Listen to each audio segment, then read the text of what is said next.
I'm Chuck, and this is In the Works. In this video, we're going to do an engine swap. This is a John Deere D110 with a broken connecting rod. I'll probably end up rebuilding eventually, but for now, I'm going to do an engine swap on it. Both the old and the new engines are Briggs and Stratton 19 horsepower. Make sure you take good pictures to refer back to before you start your project. The new engine is from smallenginesurplus.com. I emailed them. A guy named Brian emailed me back. I emailed him because the new muffler on the new engine is mounted on the side, and I had concern that it might melt the plastic because it looks like it would fit right under the hood. And he was quick to respond and told me that it will indeed melt the plastic and start a fire. So if you're going to do this same engine swap, make sure that you use your existing muffler. So the price was about $519. Again, it's smallenginesurplus.com. I'll link in their website in the description. The price for me was $519 with tax and shipping around $600. Before you get started, make sure you put the brake on, drain the oil, disconnect the battery, any wiring harnesses and fuel lines. All right, to get started here, you want to remove these screws for the hood. Those are 10 millimeter screws. Mine, unfortunately, the bracket is cracked and the pivot point pins here are broken. So I'm gonna have to rig something up for that, and then probably JB plastic weld this. I'll show you what I'm talking about. So there were little plastic tabs that stuck out both sides here, and they went inside here and over here. Mine's broke here. I don't know if this is kind of an issue with these or not, but I'll try JB plastic weld. If that doesn't work, I'll replace the bracket. So then you want to start disconnecting fuel lines. I went ahead and disconnected this one. It just pops right out. There's a metal ring around the fuel line. You just take a pair of pliers, pinch it, and move it up, and then tuck this back. You want to remove this line as well. Just pull it off, and then you want to disconnect the throttle cable, which runs up to your throttle. So we'll get to that here shortly. Around this other side, I've already disconnected the battery, drained the oil. This is the starter wire. So you just disconnect that. I think this was a 7/16. Then you just tuck that back out of the way. And there was one wiring harness that I disconnected right here. Like I said at the beginning of this video, you want to make sure that you either take video or good pictures. As you can see, this red wire right here connects with that one through the wiring harness. Then you got a yellow one. It's a yellow over here. And then you got a gray on top with a black underneath, and a yellow on top with a white underneath. And apparently those two right there are not used on either side. Could be used on a different model. I'm not really sure. But don't worry about this wiring harness here. It is not connected to the engine. It just runs to the back of the machine. Before you take that hood off, make sure that you disconnect the headlights. That way it doesn't get broken. We got the oil drained. Put the plug back on so it's not dripping. This is a 1/4 inch key, 1/4 inch hex key, and it was kind of tight on there. Muffler's on the way for this one. There's one at the top and bottom. So what I did was I just took a socket, and you can just grab it like that or flip it over, hold it there, and then if you need to, break it loose and just take it out.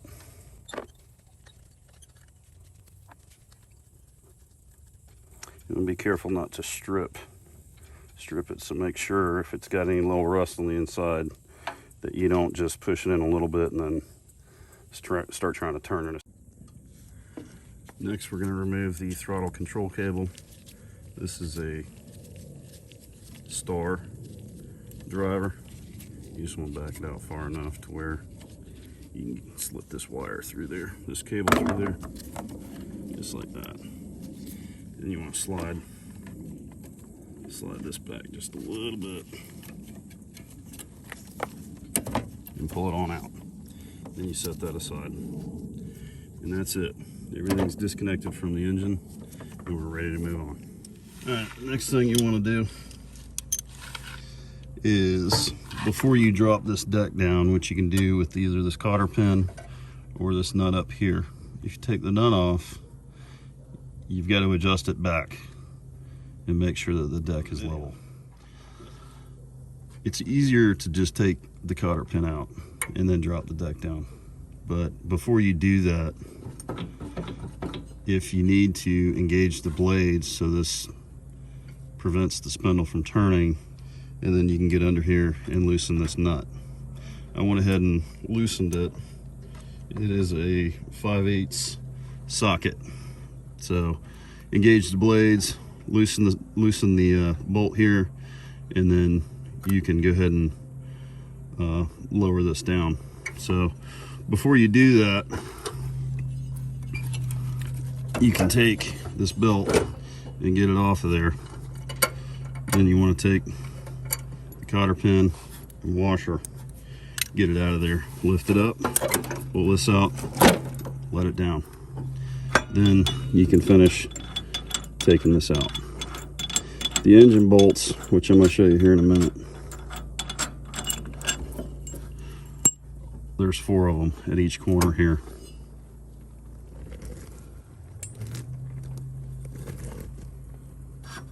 So you want to let this down first and then remove your drive belt here, and you can just take your spindle on out.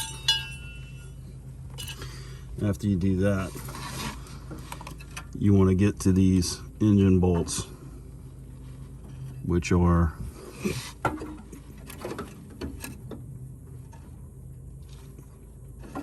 there's one over here, and then there's one over here. If I can find it. There's one right there, and then there's 2 in the front. So you take those off, and then the engine should lift right out. Time to remove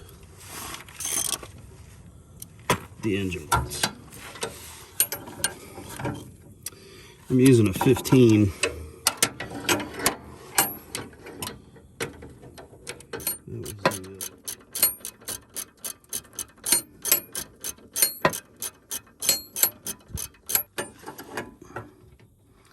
Alright, she's coming right on out.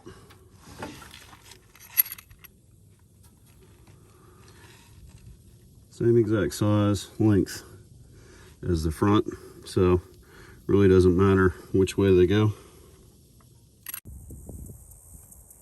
Alright, it should just lift right off.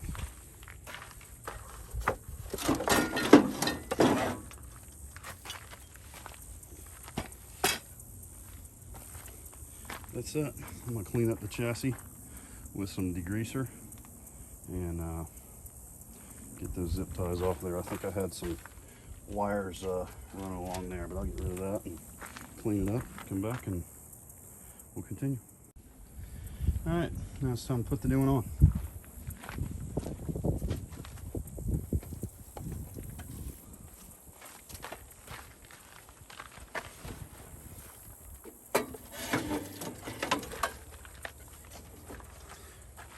Like I said, we got to take this muffler off and put the original back on.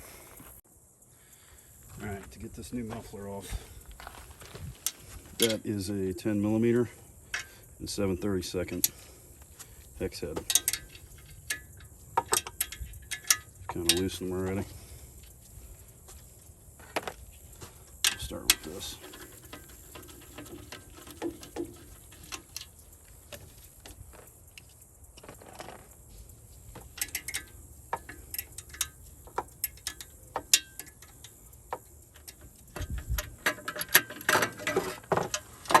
Kind of a pain. But now that I look at it, you can take those two bolts off, reach through and get those two, and then get those two. So I did it the hard way. Don't do that. All right. Now that that's out of the way, you want to line up holes right where it was. And it looks like the new connections are going to be exactly the same. So this is a tap and die set that I'm using today. The new engine for the mower 19 horsepower Briggs and Stratton, did not come threaded. The engine bolt holes are not threaded. So if that's the case, what you do to use a tap and die set is it comes with a measuring threads, and there's several of them. Kind of hard to get out, but they're different sizes. There's larger ones, there's smaller ones. On this side, real small. So you just measure up your threads, and I found that this one's a 16. It's a perfect fit, as you can see. So that's what I'm going with. And it's a 3/8 NC16, so that's the same one. So this is to thread the engine bolt holes, same size. Now we're going to go ahead and thread the bolt holes. Get a little bit of oil on there, doesn't take much. You want to line it up straight as you can get it. And that's it. Just push it up there, keep twisting. Take one of these bolts, spray it down, and test the fitting. And it looks like she fits pretty good, actually. All right, we're gonna go ahead and put the muffler back on. So what you want to do is get the gasket in there, and then just put your screws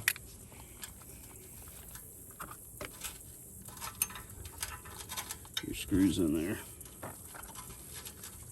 to hold the gasket in place.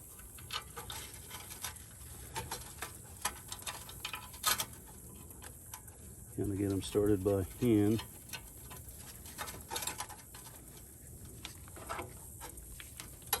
Take a wrench and just tighten it. Make sure it's good and snug.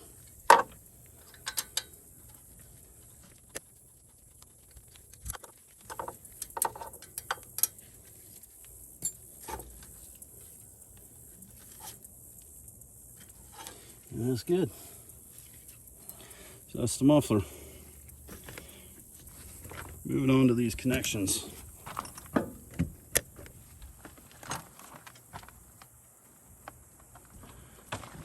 These are identical, it looks like, to the last. The red is still on the same side. This is orange here, but these connections are identical. All right, let's clean these out. Just take a plastic bristle brush, just kind of clean it up. Doesn't have to be perfect, but just kind of clean it up.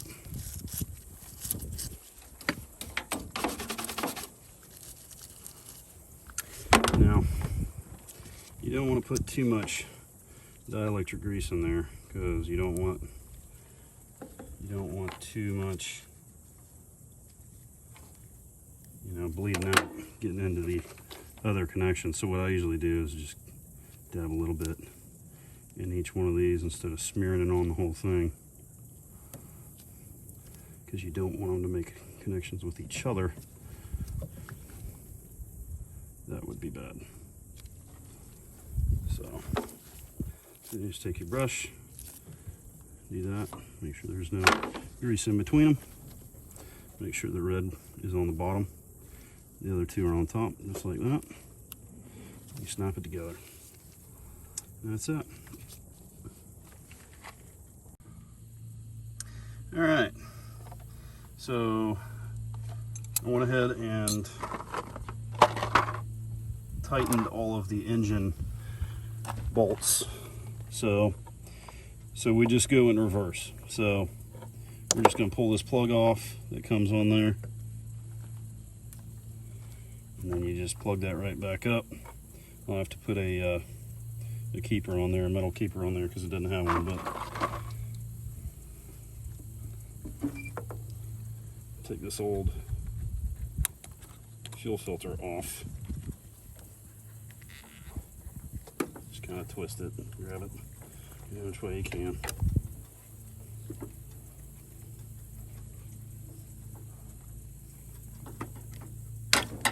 Alright, that's off. Plug it up to the new one. Put that keeper back on. And it's good. Alright, so that's hooked up. This is hooked up. Now I got to hook up the throttle cable.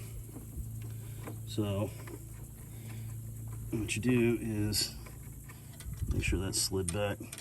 You want to put it in there, and the new engine came with a parts kit.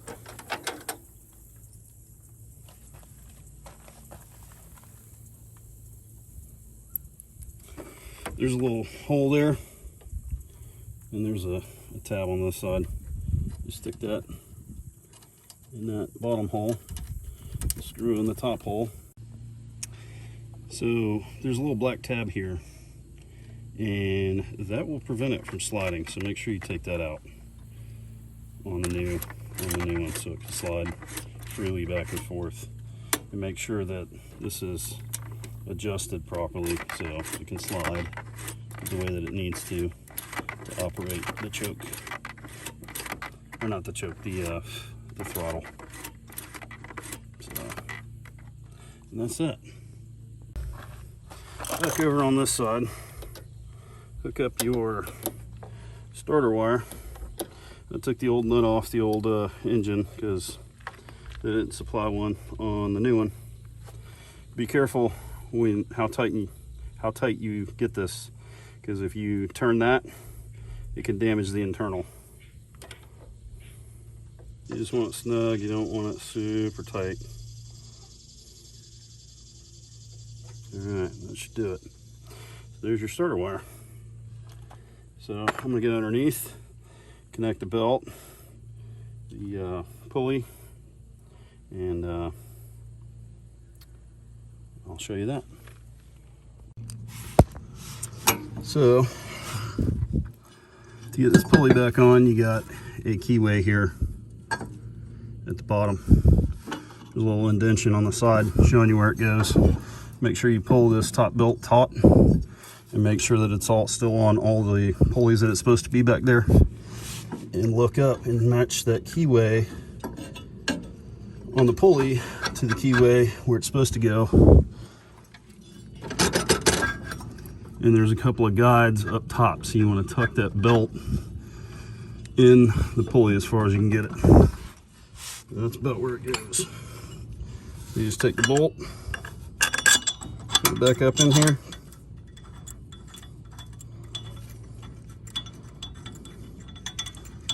and get it as far up as you can by hand.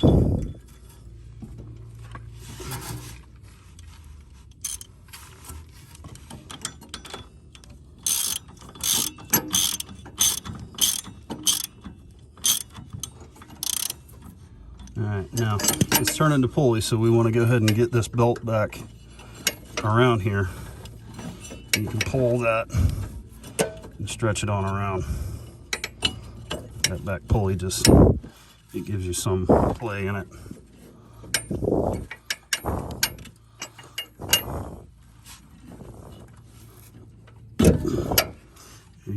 put it around the guide, and we are golden. So now I'm going to engage the blades and then finish tightening this.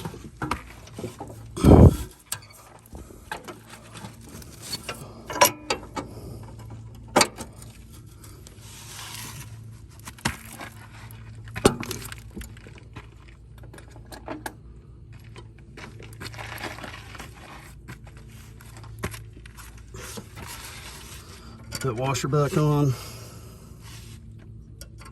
Got our pin back on. Alright, the battery was dead. I guess I should put it on the charger before I started the project, but it was good to go. When the other engine lost the connecting rod, so I thought it was still charged, but I guess it's not. So I'm jumping it. So here we go.